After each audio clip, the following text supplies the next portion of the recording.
Cobá about 6:30 in the morning.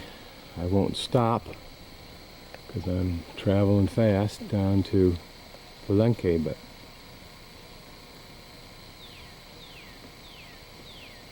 just another one of the many ruins that dot the entire Yucatan and down into Chiapas. It's interesting to fathom the number of human beings that would have existed here in this whole Yucatan at any one point in time.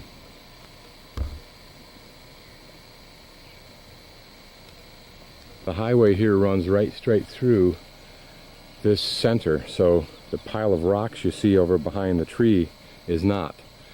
There are very few little mountains, or even certainly no big ones, on the Yucatan, except in one small place called the Puc, P-U-U-C. And one of the routes to be developed for tourists, including these ruins, is part of this route where we are now. It's called the Puc route, and it's just a continuous route of different archaeological sites that have yet to be developed, as well as the road system for it. They're moving pretty rapidly. The road we're on today is a very good road. Not an excellent road, but a darn good one, particularly by Mexican standards.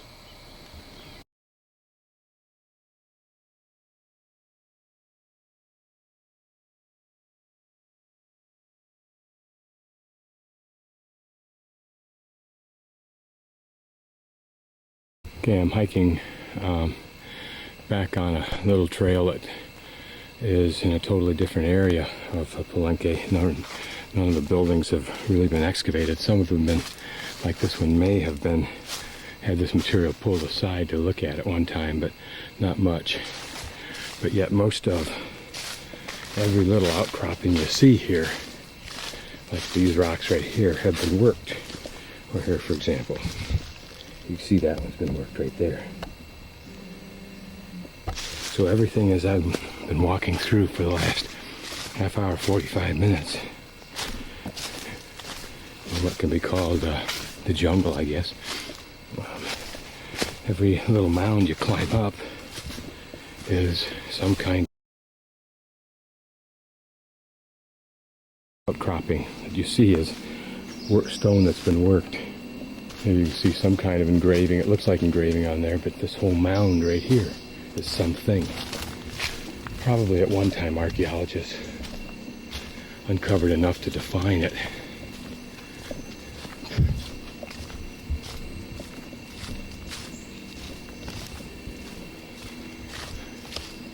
Okay, here we're coming to a stream bed, and it looks like the stream at one time came down this way, and then here. But on the other hand, when we get down here, the stone looks worked. It may or may not be, but it looks like it's been worked. There you can see it, it's clearly worked. A whole mountainside, if you will, filled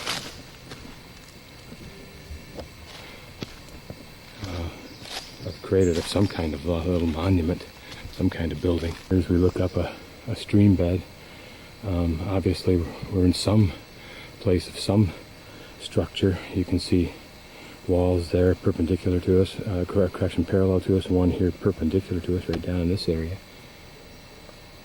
And as we pan around to that whole mound right there, still another. Okay, we're here up on top. I continue to climb up this mound along a little trail, and the higher we go, the more we continue to see a collection of what appears to be stone that has been worked.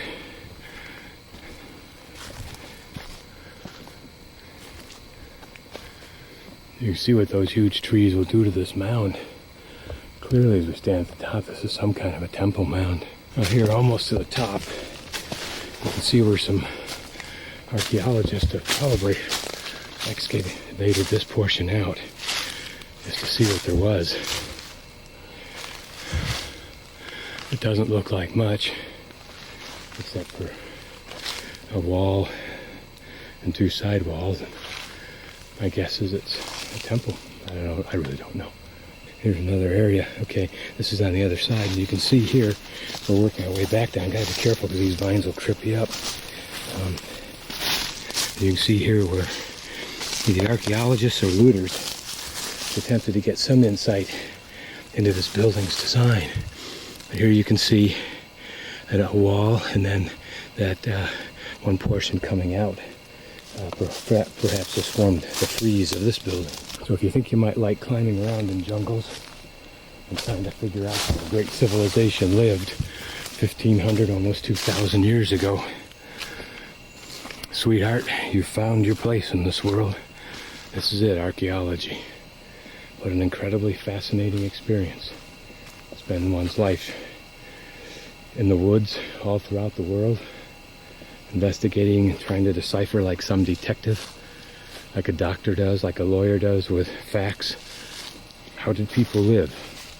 Why did they live the way they live? What things affected the way they live? Why did they disappear?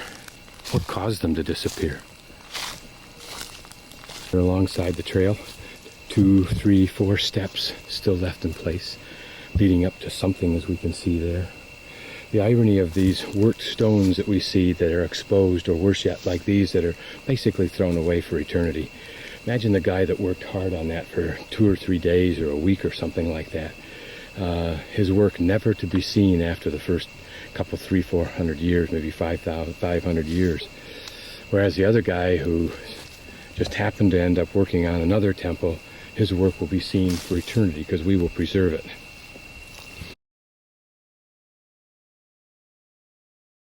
This is interesting. Notice how this vine, both of these probably the same kind of vine, strangler vines, this vine is wrapping around either part of itself, because it looks like it grows from the same spot, and will ultimately kill this one by strangulation. Irony of irony. In families we might call that internecine or internecine warfare. Just spent the last half hour or so working my way up these steep slopes, and what looks flat right down there about halfway down is just one of the levels of this pyramid that I'm on. I finally got to the top. You can see it's deep, fairly far down there. I'm not the first to get here, as we'll see in just a moment. Archaeologists or grave diggers or somebody has been here before me.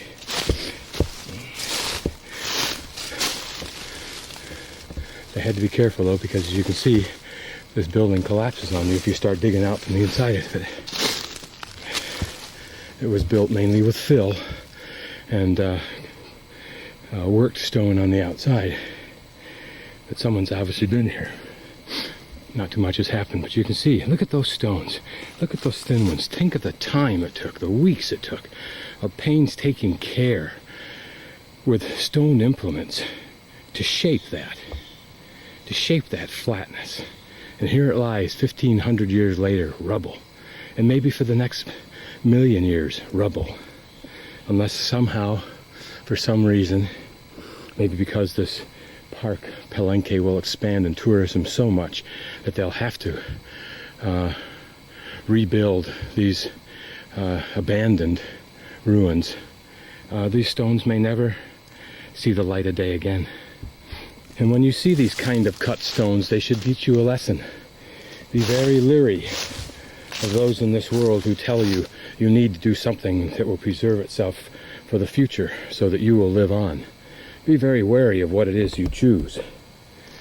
These stones, some of them, will live on for centuries because we of this world, as long as this world exists, we will protect them. But some stones lie buried now and will remain buried and will wither and erode away. Will Elvis Presley's works be remembered 150 years from now? Will Bach and Chopin and Mendelssohn and Tchaikovsky be remembered 150 years, 1,000 years from now? What will remain of our edifices, our giant buildings? Will they remain? We are at Palenque, just moments before the hordes of tourists come marching up the hill. I've managed to be in here first, except for the employees, but that won't count for much in a few minutes.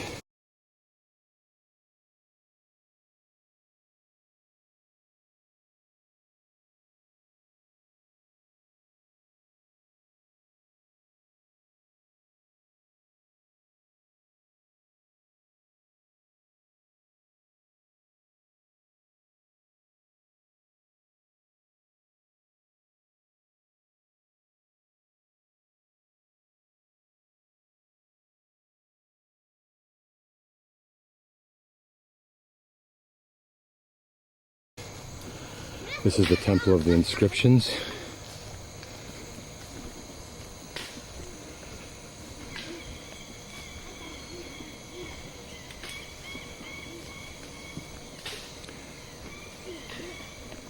I'll pan just for the last bit of quiet that there is before the locusts arrive.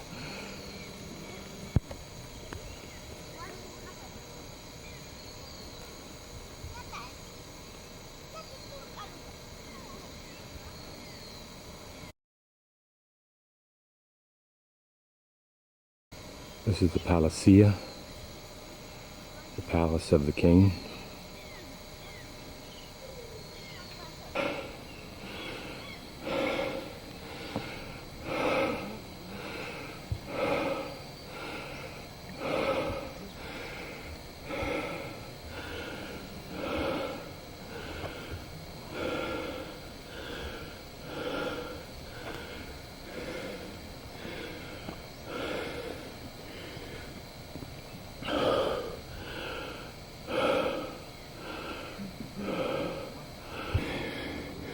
These are the remains of tablets with glyphs that give history.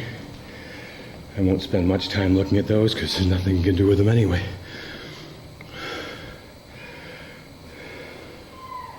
Presumably the architects have, the archaeologists rather, have made copies of these and begun to decipher them. Don't know what these curious holes are. They're rather novel. And this apparently is the entrance into a deeper portion of the tomb or of the temple, or maybe even an earlier one. This is looking west along the Temple of Inscriptions. Back beyond in that jungle to the left is where you saw the earlier videos of ruins that are in the jungle and still buried there. You can see the evidence down here where this gentleman is of an earlier structure at this site. This would have been the view out across the basically very, very flat Yucatan. We are standing in one of those areas, few areas that has any kind of elevation at all. And this is the Palacio, noted for its number of rooms, hallways, courtyards. There are some who believe the courtyard may in fact have been some benefit for defense. The tower, in fact the entire complex, is felt to have been built principally to offer the nobility a place from which to view the sun's solstice arrival on the Temple of Transcriptions where we are right now.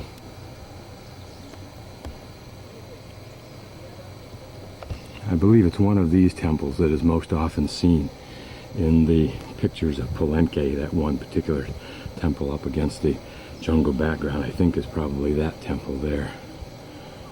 Here at the back of the Temple of Inscriptions, what appears to be jungle is not. It is probably a series of steps, well laid out, formed with rock, as is the wall that you see below.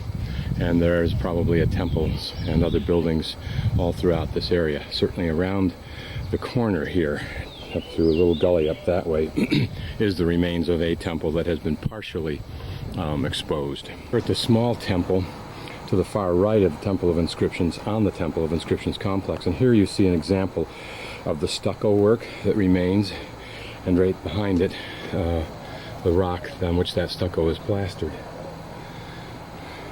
The stucco gave them an incredible ability to be able to sculpture easily because they could do it when it was, I don't think they did it when it was wet, but it was relatively soft for carving.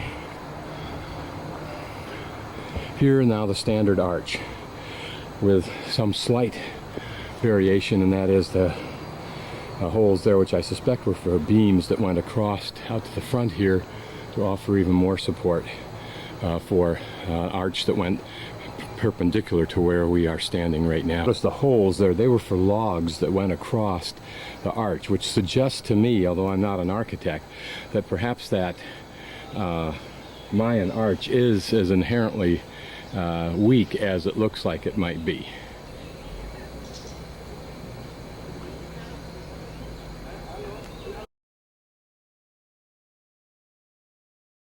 We'll go over and walk that building now. It's a very interesting building.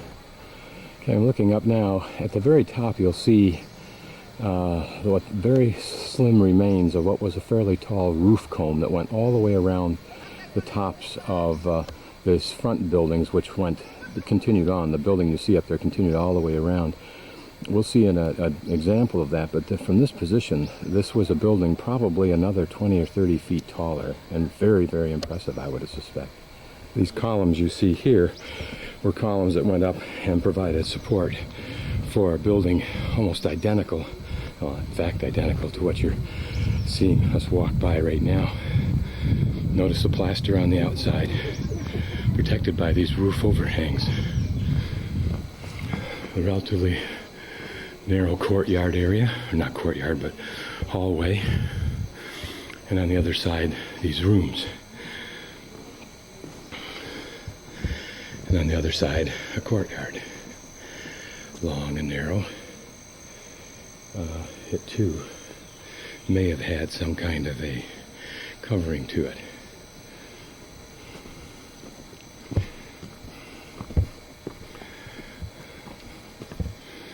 And still another courtyard.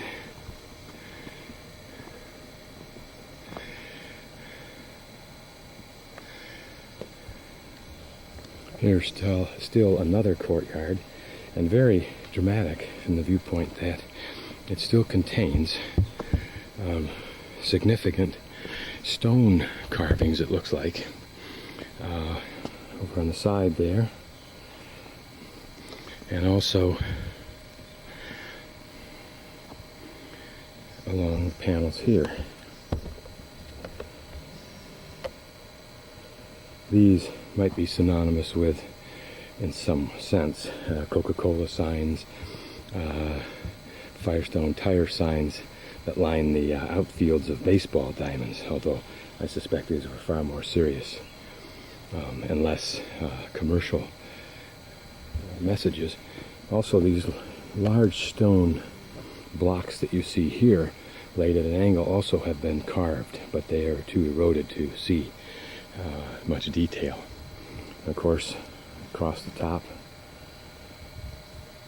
some kind of masks, probably of gods, and on the top the remains of what's called the roof comb. And I'll show you an example of a better roof comb in a little while. I'll show you these panels because they're fairly good detail. Notice this one here. You can see the Mayan face, the hand perhaps holding something on the shoulder, some of the Mayan clothing, some kind of waistband device. Here another, an uplifted face. Notice the top slant of the head that was purposely done every night with a board and straps for a period of 6 years when a child was still a baby. Probably the sun god represented there in the middle. Glyphs on this portion of the clothing that hangs down in front of the crotch, probably telling us something about this person. Here, serving the same purpose, I suspect, are cross-shaped. The other thing they could be for is to hold little religious symbols, kind of like mini shrines for each room. Here we see the inside of a room that was probably a platform for sleeping, maybe in the back. It held a carved panel of some sort, like we would use pictures or photographs. And maybe underneath the bed it was used for storage. Don't know.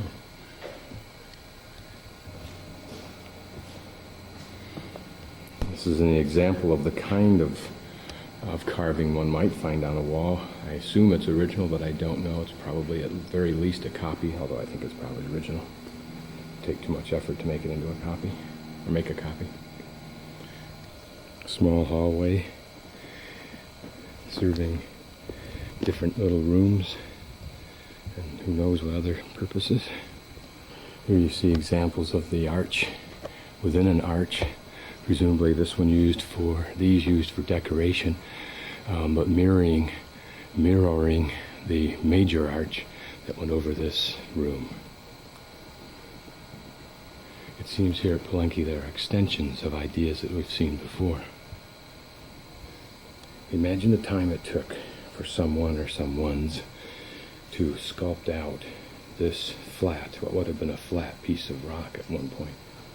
And it also looks, looking at the edge here, as though there might have been some inscription of some sort along the edge, like you might find on the round, or an antique oak round table. Here is something very unique, and that's the remains of actual drawings on the stucco. And their colors, notice the blue, the reds, they've faded now into lighter blues and lighter and oranges. But here we have a fairly good example of the color. And about the design itself, this looks like a repeating design, kind of like wallpaper. But imagine this whole building and all of these buildings painted brilliantly with these colors. Was this a sacrificial altar? And if so, for what?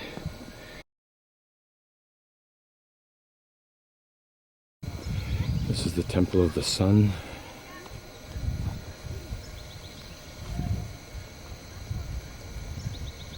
And on it you can see what's called a roof comb. Comb in the sense that it's open, I suppose.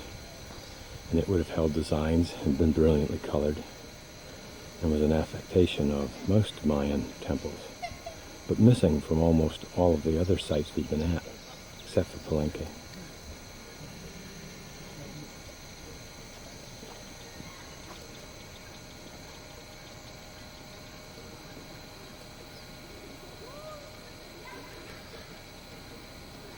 Notice the 9 levels.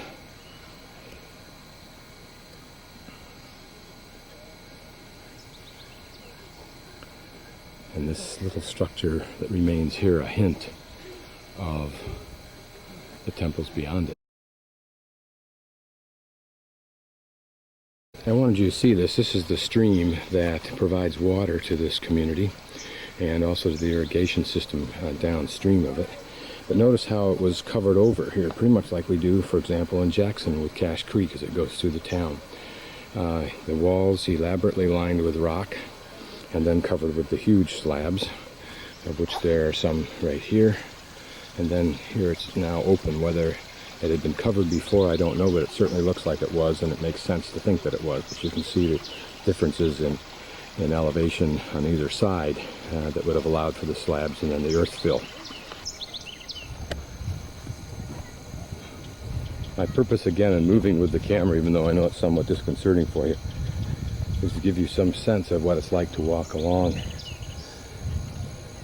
and see, for example, that large plaza start to open up.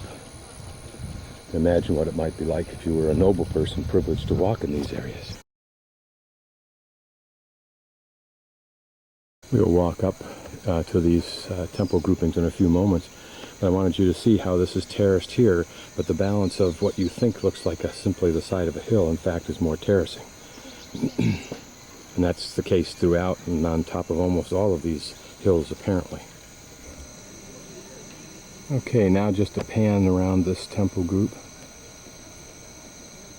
Temple de la Cruz, Foliada, whatever that means. A large temple, Temple de la Cruz.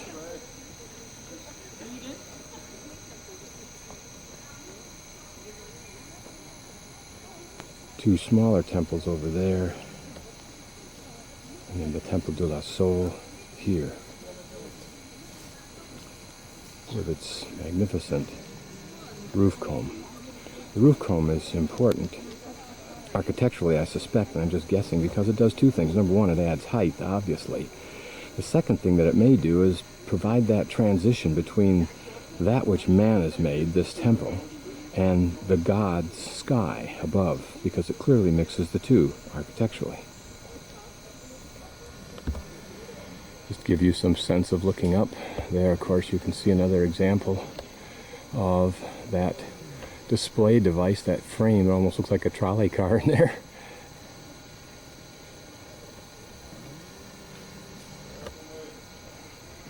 Use of the arches inside. And the remains of some frieze, probably the feathers, feather cap. There inside, more drawings. Two figures, one here, facing a man on the other side.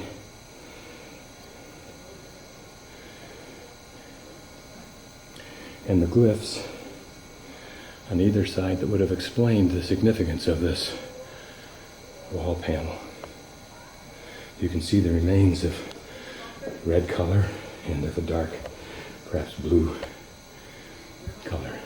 These are the two smaller temples, and what's interesting is, in addition to finding the burials of probably very important people, there are additional sacrificial burials, as many as 18 behind that building, that were apparently consecrated or sacrificed for the building itself. This panel, you can see a man in the upper right, and that's a woman down beneath there, offering him the statue or whatever, if you will, the totem for eternity or eternal power. This is his mother. Both of them are dead at the point in time when this event depicts, and of course at the time this temple was built they were dead.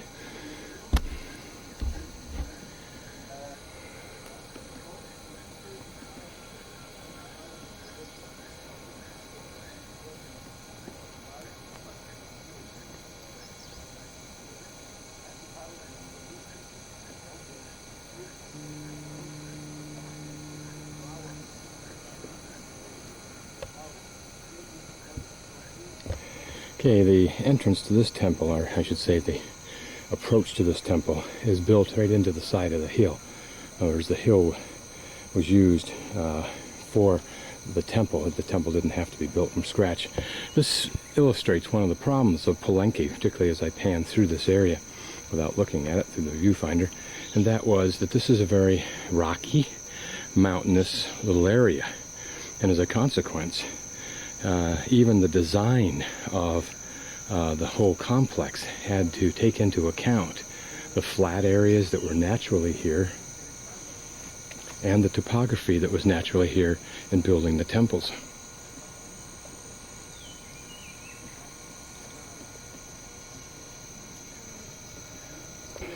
Here we have an arch built above it, next to a larger version of the arch, which in turn these arches front into what would have been an earlier arch in this area.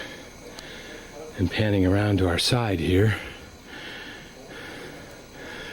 we can see another building, of which there are probably hundreds in this area, that has been partially exposed, but probably not significantly rebuilt.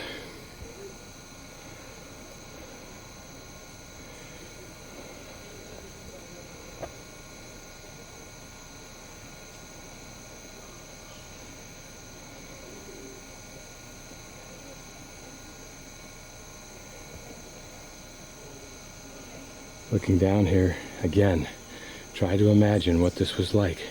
All brilliant red and blue with whites, with detailed stucco carvings and people doing things, and everything stuccoed, everything fresh and new. What a complex this must have been. How impressed the priests and others must have been with the civilization that they dominated. Surely the President of the United States traveling to the cities of the United States like New York and Chicago, and also to other parts of the world, must have an astounding sense of the power of the civilization he or she someday is the president of. Surely these people felt the same way.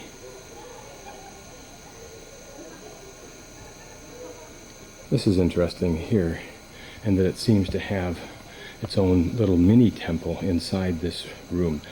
I don't know whether this was built after the fact, but it may have been, in other words, after the original structure was built. And again, looking here, you can see there's one outer layer, which was probably a finer stucco that was carved, and then here's another inner layer that filled in and made you a flat surface for the irregular rock surface, and then the rock and its fill, and then the same on the outside, although not much of it is evident now. It's mostly worn away, small amount of stucco there.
Okay, I'm sure you recognize what we're looking at.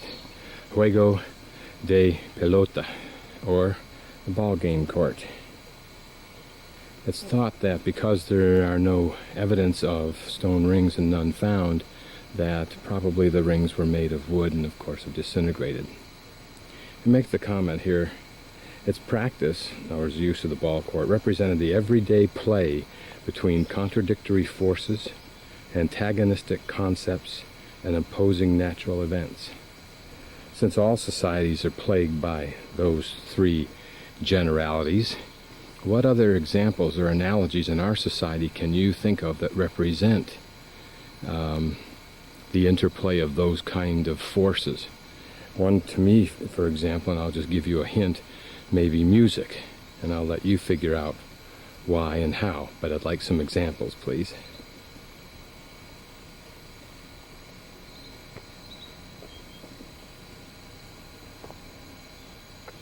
This is a section somewhat to the northeast of the Palacio, which you see here on a side that has been somewhat reconstructed, or at least stripped away. It looks like it's been reconstructed. And all along the side, as we walk down here, I'm sure we will encounter the remnants of other buildings. So let's get going. I'm standing on what is, I suspect, a platform for viewing the ball game. You can see here steps, which in many instances I've not been able to detect, but here they clearly are. And perhaps there were buildings on part of this edifice, but over here there are perhaps more steps, yes. And maybe this was a place from which the ball game was viewed, and you can see that it could have been viewed from the steps on the other end where we were a few minutes ago.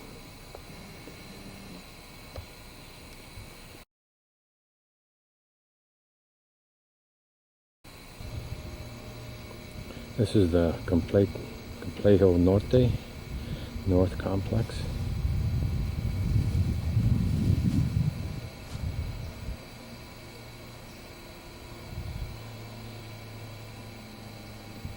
And the Templo de Conde is supposed to be behind this one, if my reckoning is correct. So I'll climb up to the top and take a look at this one and see if I can see the temple. It appears that few people come to this area, so there's more than ample opportunity for thought and introspection. Imagine this is as it is now actually, a big, beautiful, verdant plaza where people would have gathered. The ball court just behind those trees, and a considerable distance from the main palace complex.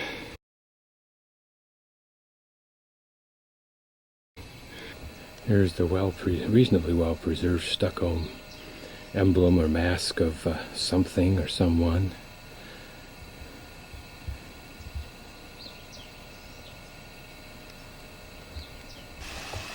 One thing that certainly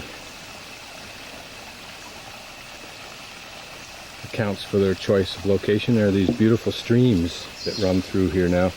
We're not during the wet season, but this is a beautiful, clear stream.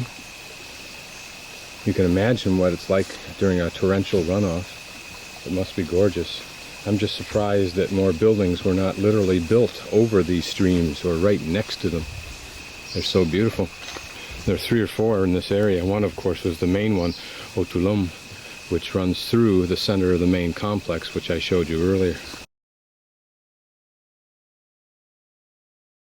We're now in Group C, which has been to some degree uncovered, and some of the vaults have been looked into. Apparently some burials have been found, as well as a number of shards and other kinds of artifacts. But this represents, probably from an archaeologist's viewpoint, one of the first steps in the restoration of a building is, number one, discovering it, which isn't hard. Just look for anything that's any little hill. Although here it's harder than other places because this is a small little hilly mountainous area.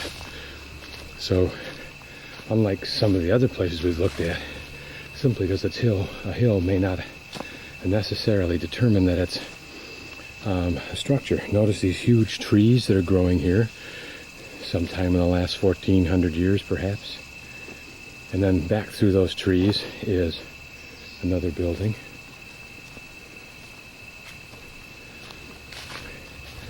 But you can see my point that this is somewhat from the state of Mexico, or Chiapas, the country of Mexico, like having Disney World already built, and all you have to do is remove the trees, and in some instances spend some considerable human labor and archaeological labor restoring the buildings so that they're a little more interesting to look at.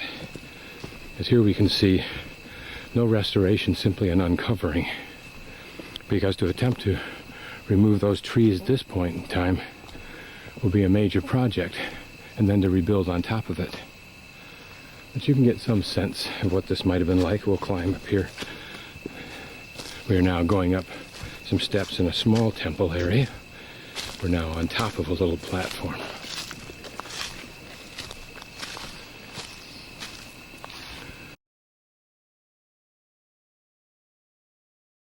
Now just imagine that it's a few years from now.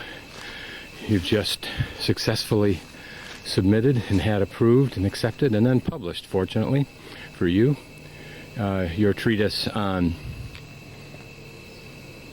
some element of Mayan life, and you have been granted by the Smithsonian the funds with which to do the following: take this mound, whatever it may be, restore it using all archaeological strategies, techniques, and modern equipment. And when you restore it, it should be such that a person can see it from all sides, and at least one side must represent how it could have looked in its absolute finished state, with stucco, painting, and with carvings. Have a good 10 years or 20. Sure beats, in my less than humble opinion, being an accountant where you sit at a desk, or being in advertising like I did and develop ads for Contadina tomato paste for the next 20 years. I mean, let's get real. Has the world measurably changed? Has anyone been terribly impressed by the ads? Have I been remembered because of the ads I helped produce? I doubt it. Okay, now, whoever built this had it together. Let's go take a walk on there, but notice that it's right next to the stream. This guy and I think alike.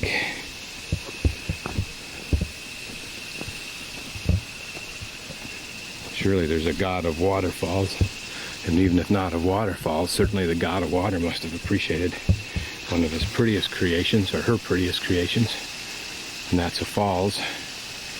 Look at the pretty pool beneath it.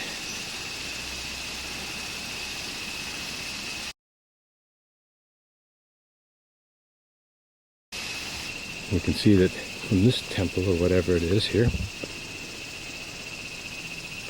was a small courtyard and other buildings opposite it. This must have been a very pretty little place, particularly if people lived here, as opposed to simply doing business. What a beautiful spot. Pool there for swimming. Here another pool.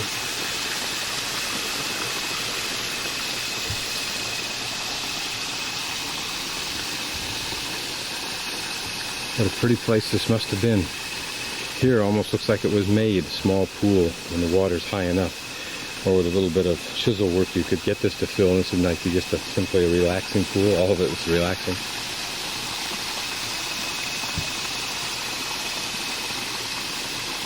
This complex near the stream is the bat complex.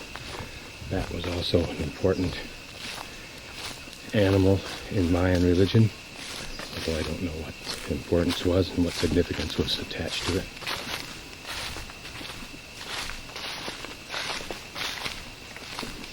Presumably back in there, there are further edifices that have not been uncovered yet, at least uncovered for the public's view. These buildings just kind of cascade down the hill, ultimately into this stepped area, perhaps another little plaza. This is actually known as Grupo B, or Complex B. 5 elongated buildings in between the Otulum and the Bat rivers. And these buildings were used solely for residence. How very smart. Although there were burials discovered, and so this would not be illogical that in your home you would bury your revered father or grandfather, assuming that his power and wonderfulness would then continue to radiate throughout the complex for the rest of your life, when you too might be here, having done great things or important things to be remembered and to add dimension to the value of this place. Another structure further downstream, and presumably to our left, which is just a wall, was still another building.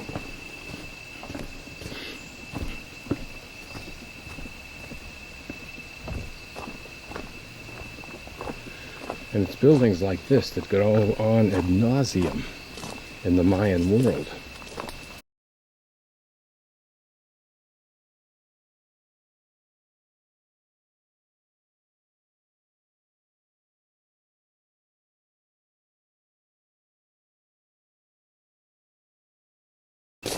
This complex being the Bat complex. I was incorrect on the last one, of course.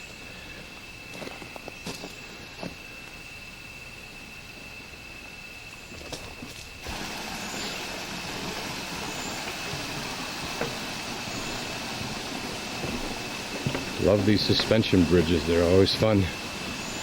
But what a beautiful series of pools again. And notice the rounding of these rocks, similar to what I saw in Guatemala and Livingston, but almost looking sculpted. Or MacArthur Park, the song MacArthur Park that Richard Harris sang, where he described ice cream flowing And that's what this looks like some kind of ancient ice cream flowed over these rocks and then hardened. But imagine if you were a king or nobility, having had the slaves remove all the nasty old rocks from the stream and from that pool and put in nice sand. You lounged in here whenever it got slightly too toasty.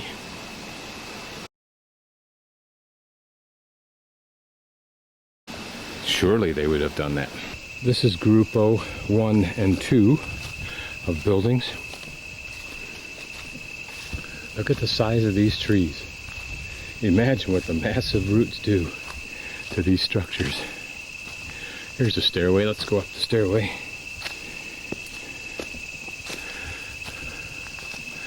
These, notice, were entrances into presumably living quarters.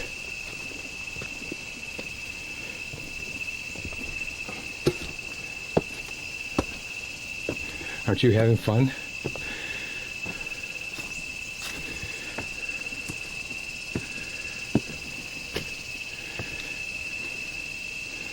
These were two-story living quarters, so that from each ground level living quarter they had access to this top plaza, if you will. And there you can see buildings cascading up further.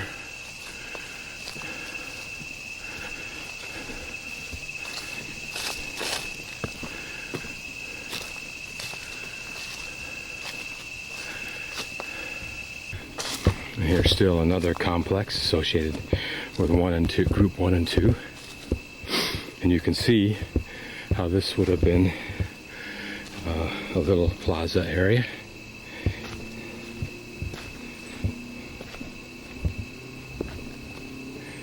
And there, the entrance into something.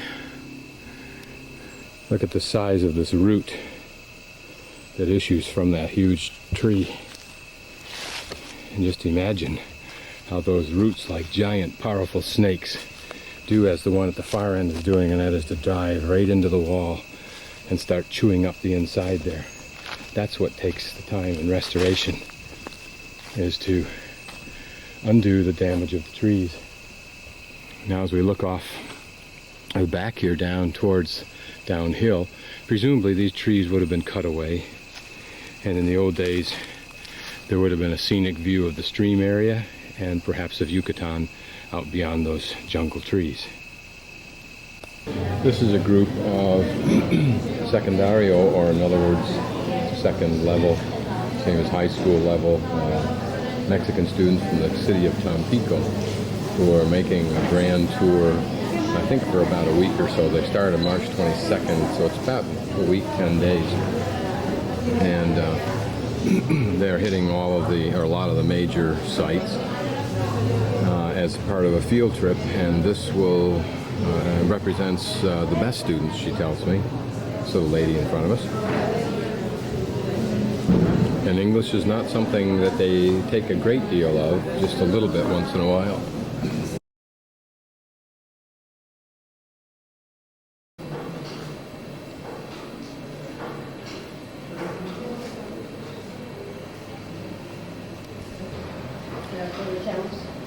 This is apparently dedicated to Dr. Alberto Ruiz El Julier, oftentimes referred to as Alberto Ruiz, who was the famous archaeologist who discovered the tomb of, I believe, Pacal.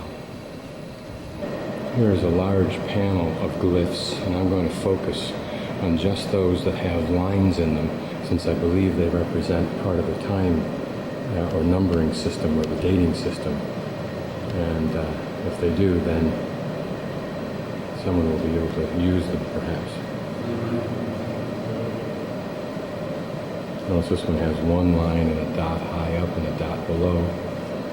This one has 3 lines, 3 dots. The placements of the dots, high, low, medium, indicate something also.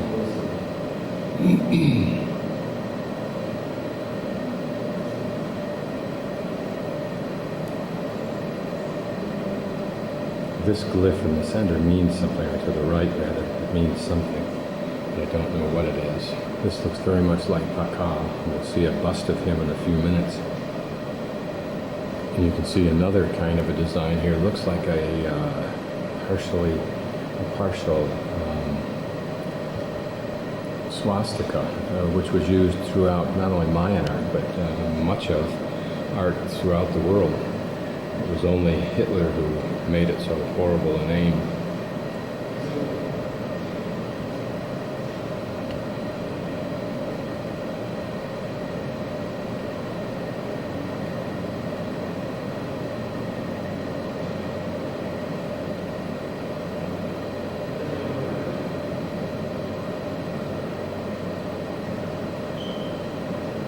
This bit of stucco statuary rock statuary actually gives an idea of the detail that was done. Detail often seen on these buildings, I'm sure, and how beautifully it was done.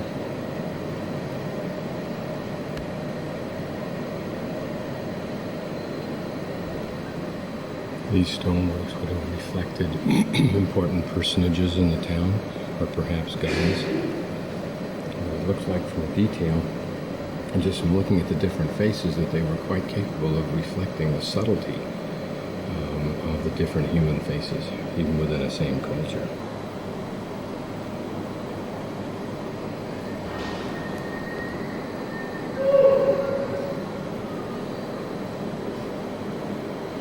These probably give indication of what the inhabitants of these cities looked like, except of course for figurines like that show apparently animal faces. But look at this and you get a sense of the kind of clothing that perhaps was worn. Although the ears look curious, unless those are really giant earrings.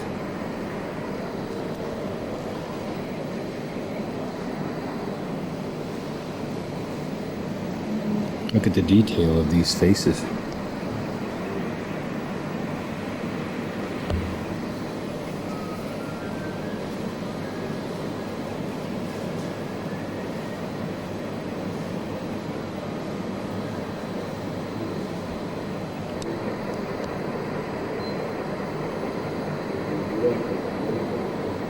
They look very, very lifelike, beautifully proportioned, perhaps slimmer than one sees, at least in the Mayans today. Perhaps that was an idealization. It is in our society.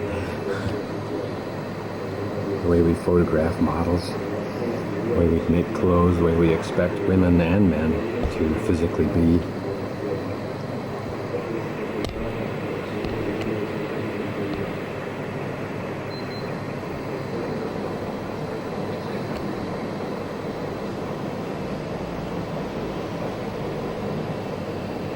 You can almost feel the expression, the emotion on his face. This is the bust of Sham Bulan, who was the son of the first ruler, or the first main ruler who built the Palacio. And this was the son who had the 4 palaces in Group 4 dedicated to him. This is simply an example of a simple burial in a residence. And you can see it's lined with stone, relatively short because these were shorter people. The bones and then artifacts that were to be interred with them for the next world were put in there. You wonder if that body was treated beforehand or if the house was rather gamey for a few months. And of course, when we talk about this, we're talking about those members of that upper class of 15%, perhaps. Here is the Palacio. Remember, I promised you I would show you a model of that. This is it. You can imagine from this model what this might have looked like. You can see the roof cone and how it went completely around, except for the very front where there were 2 palaces, separate buildings. But imagine how grand that would have looked with the staircase. I don't know if I can give some sense of perspective by pretending that we're small and getting down here and looking up. But you'll have to tell me, because right now I can't appreciate what it's showing you. It says that in those days, the true men, whatever that means, liked their portrayals to be very, very natural. Perhaps that's why mouths are open for some curious reason in many sculpturings. And that these examples or copies of a person's face were found or interred in various places throughout the city. Notice how realistic these look. Perhaps they're death masks, and when you die, perhaps your mouth is open. Now this is a mask or representation of a god. Notice, like we do, our gods, we oftentimes put in human form, except for the large frog-like eyes.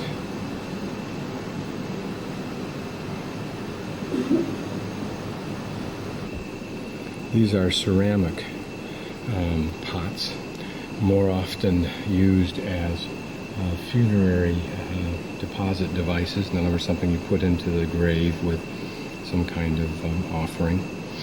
You can see that they are nicely done, delicate. Looks like they were black with some kind of design, and perhaps, as you can see on this one. Over here, the more traditional kind.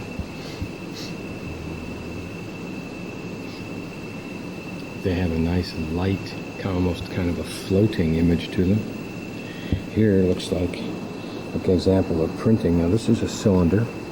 You can see it's hollow on the inside, and it has some inscription. And it seemed to me you could put, for example, a stick in there, and then run that thing over some ink, and then carefully run it over something and duplicate the image so that you could create duplicated images. In stucco, perhaps a similar technique could be used in the wet stucco. I don't know, I'm just guessing. This is called a cartouche, or in other words, a complete single glyph, what we might call a word or a paragraph. And the left side is a representation of the bat, and then I don't know what the other items are. These are called cylinders, and they were religious art that reflected the three levels of the cosmos. Don't ask me what those are, because I don't know. While they may look ugly or grotesque to us, there's a great deal of animism in there. In other words, references to animals. There's a great deal of symbolism. For example, if you look at the side of this, you see what look like little holes inside of a donut. But on many of the masks that I've seen in many of the ruins, this is a detail, an element detail of the mask of the god Chakmu. So what to us looked grotesque and curious were to the Mayans very easily recognized and most accepted and revered symbolisms. For example, the beak or nose of the hawk. And there perhaps serpents entwined. Notice the bird-like creatures. 1, 2, 3.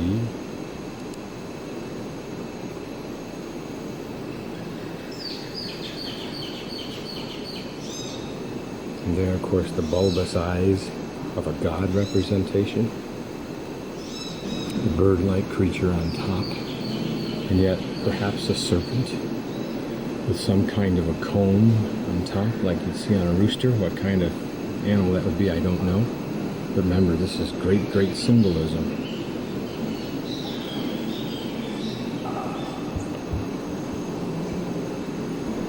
Just for the record, some jade jewelry. Fairly roughly worked, but remember, this is stone. Very difficult to work with, I would assume. And then you have to wonder, how did they get the narrow holes to go through something like that? Long piece of jade.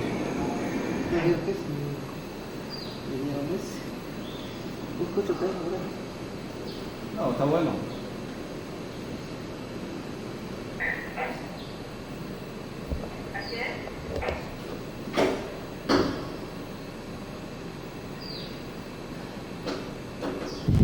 This is the small beach at the small town called Falaron. I think that's what the town is called. When I had pulled in and parked, within minutes I had met a fellow who spends the summertime in Connecticut doing landscaping work for a gringo.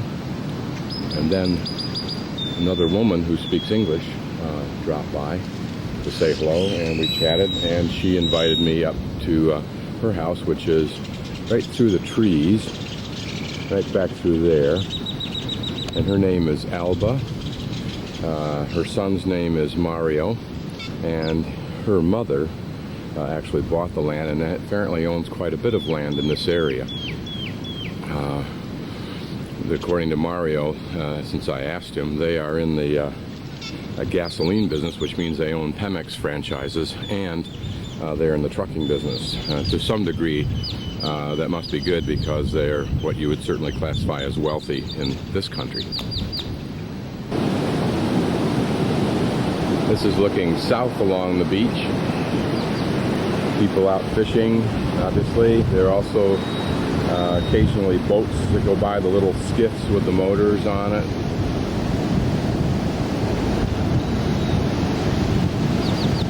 There now in the picture you see the sun just getting ready to start to come up. It'll be a blood red for the next 10 minutes or so as it works its way through that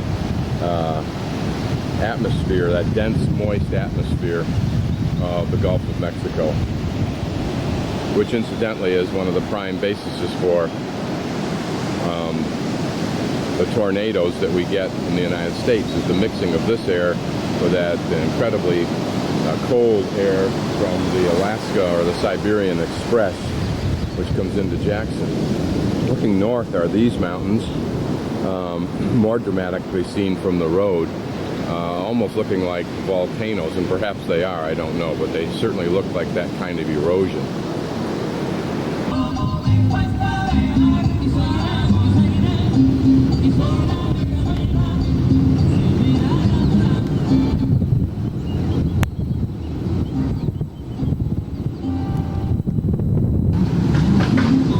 All these houses and the ones ahead of us are part of a subdivision of, I'm sure, expensive homes.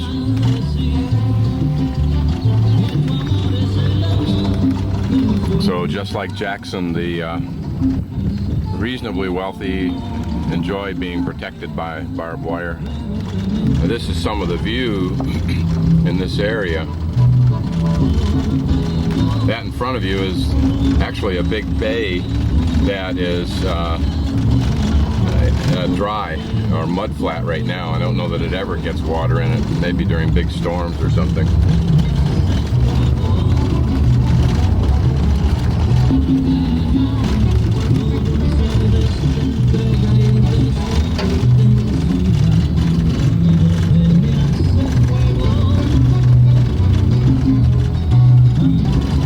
Pretty rural area.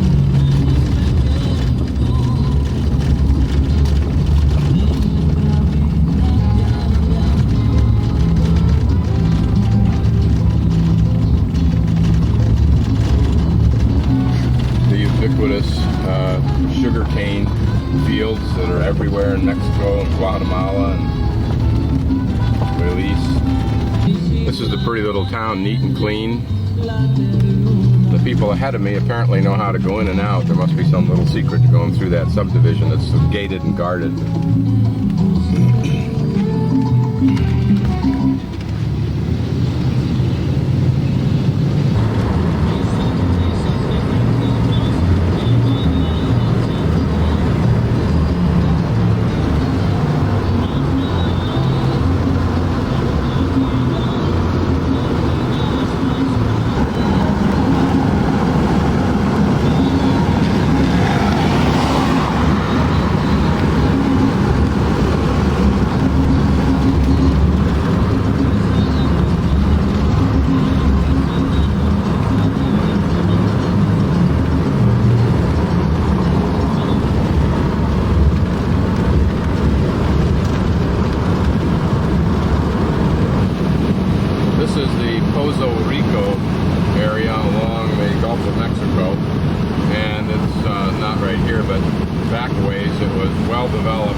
Resort areas, and I don't mean the Acapulco, I mean the Mexican resort. Nice coconut groomed beachfront beachfront property here. You can see the property here, beautiful property.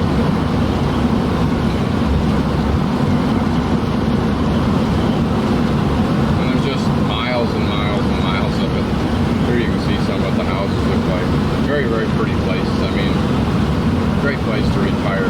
Mexico is incredible when it comes to the places that a person can go to retire.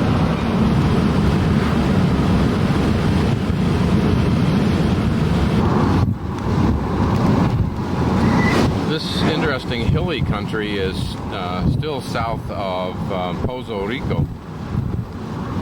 It reminds me of Guatemala with these eroded volcanic looking hills.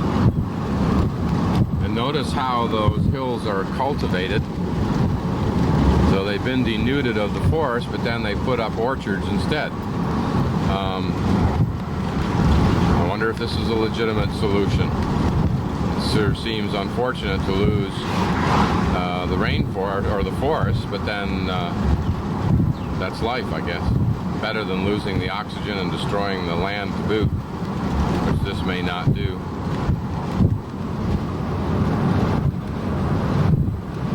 This is a common view.